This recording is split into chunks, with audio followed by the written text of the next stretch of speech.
Hi everyone and welcome to Junior Church. Hope you had fun with Rosie last week. Wasn't it great to see her? Well, what a week it has been. Today marks the end of school for the summer and we give you a round of applause because you have done amazing throughout lockdown, adapting to all the different changes of how school has been taught. And a big shout out to all your parents who have worked hard in trying to support you in doing online learning. But it's been an emotional week here in the Reed household because Lucy has left primary school and not had the ending that we thought she was going to have.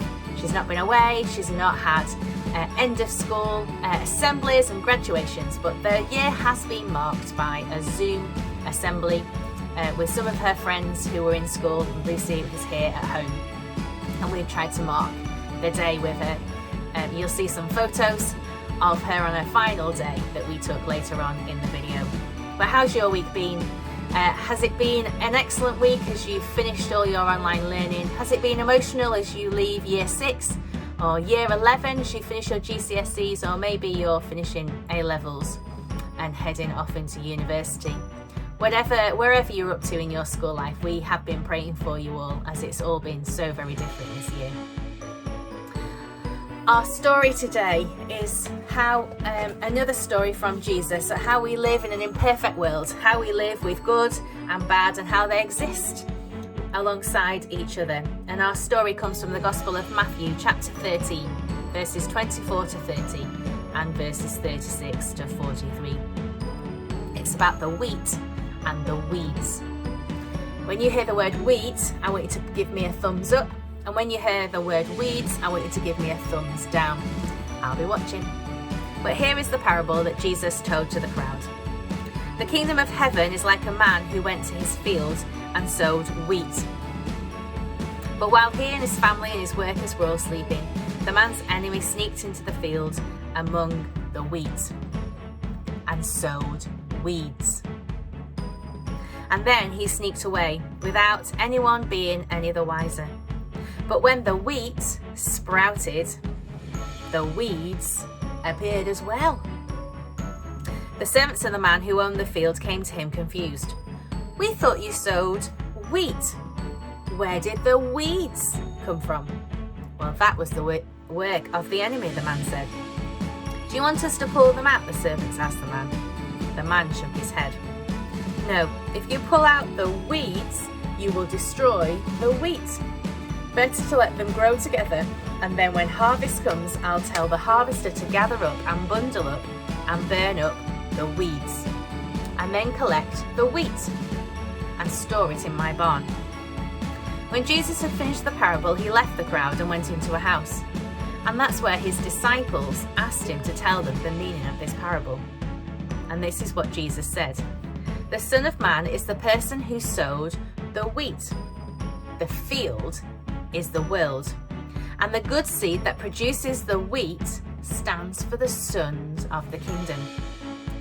The weeds are the sons of the devil, and he is the enemy who sowed them in the field. The harvest is at the end of the age, and the angels are the harvesters. And this is how it will be at the end of the age. The Son of Man will send his angels, and they will pull up the weeds from his kingdom, everything that causes sin and everyone who does evil. And then the angels will throw them into a fiery furnace, a place of weeping and gnashing of teeth. But the righteous, the wheat, will shine like the sun in their Father's kingdom. He who has ears, let him hear." Amen. So as always, we ask you to send in some of your worksheets and colouring sheets and photos of what you've been doing. And here are just a few of them and an advert for our holiday club this summer across the circuit.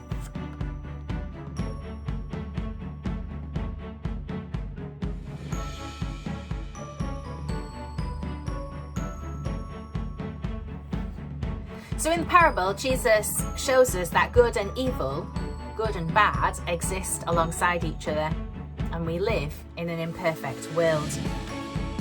I wonder how good you are at noticing what is good and bad in your garden. Now, I'm not a gardener. I've never professed to be a gardener.